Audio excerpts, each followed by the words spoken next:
Hello everyone, আসসালামু আলাইকুম। Welcome to কুটুম পাখি ব্লগস। সবাই কেমন আছেন? আশা করি সবাই ভালো আছেন। তো তালের এখন শেষ সিজন, তো একটা তাল আনা হলো, তো ভাবলাম একটা রেসিপি বানাই। তো আজকে একটা ইউনিক রেসিপি আপনাদের সাথে শেয়ার করব।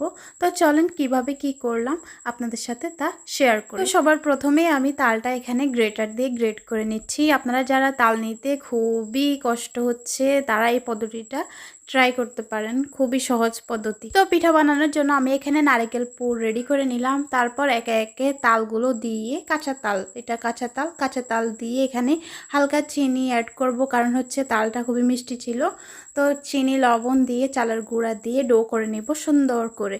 এরপর হাতে সয়াবিন তেল ব্রাশ করে এখানে গোল গোল করে এটার ভিতরে নারকেলের পুর দিয়ে আবার গোল করে আপনারা শেপ করে নিতে পারবেন, বা অন্য অন্য শেপ করলেও সুন্দর হবে। আমি গোল শেপ করলাম, তো খুবই সুন্দর হলো। আবার ডেকোরেশন করার জন্য আমি একটা লং উপর থেকে এটার মধ্যে দিয়ে দিলাম। তো একে একে আমি সবগুলো এরকম করে বানিয়ে নেব। তালের পিঠা অনেকভাবে বানানো যায়, তালের বড়া, তালের কেক, বা যেটাই বলেন না কেন। তো এটা একটু ইউনিক লাগলো আমার কাছে, তো আমি এটা বানিয়ে ফেললাম। আমার কাছে তো খুবই ভালো লাগছে, দেখতে খুবই সুন্দর। গেস্ট বাসায় আসলে এটা আপনারা ঝটপট বানিয়ে দিতে পারবেন। তো যাই হোক, এখানে সবগুলো বানিয়ে আমি একটা স্টিমারে পানি গরম করে এগুলা ভাপে দিয়ে দিব। কিছুক্ষণ, প্রায় 5 থেকে 10 মিনিটের মতো ভাপ দিয়ে নিব।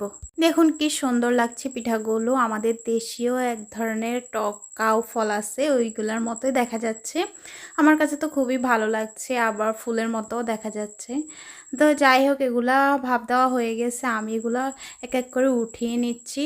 তো খুবই সুন্দর, আপনারা চাইলে বাসায় বানিয়ে খেতে পারেন। তো দেখা হচ্ছে নেক্সট ভিডিওতে। সে পর্যন্ত সবাই ভালো থাকবেন, সুস্থ থাকবেন। আল্লাহ হাফেজ।